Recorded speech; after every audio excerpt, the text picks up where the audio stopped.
అల్లూరు జిల్లా అరకులోయ పెద్దలబుడు సర్పంచ్ పెట్టేలి దాసుబాబు ఆగ్రహం వ్యక్తం చేశారు. ఈ సందర్భంగా ఆయన విలేకరుల సమావేశంలో మాట్లాడుతూ జీవో నెంబర్ 3 కోసం అనేక ప్రజా సంఘాలు మరియు అనేక పార్టీ కార్యకర్తలు కలిసి బంద్ కార్యక్రమాన్ని చేపట్టడం తప్పులేదని అన్నారు.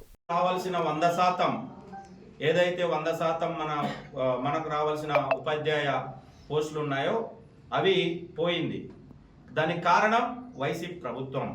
ఇప్పుడు సుప్రీంకోర్టులో కొట్టేసినటువంటి జియో నెంబర్ 3 వెంటనే రావాలన్నా దానికి కొన్ని టెక్నికల్ అంటే అది జ్యుడిషియల్ పరిధిలో ఉంది కాబట్టి ప్రభుత్వము దానికి బదులుగా వేరే ఒక జియోని తీసుకురావాలని ఆలోచనలో ఉంది. దానికోసం ఖచ్చితంగా ప్రభుత్వం ఆలోచిస్తుంది. మేమైతే నమ్ముతున్నాం, మా నాయకత్వాన్ని నమ్ముతున్నాం. మేము మా గిరిజనుల నిరుద్యోగులకు అన్యాయం జరగదు, ఖచ్చితంగా న్యాయం జరుగుతుందని నమ్ముతున్నాం.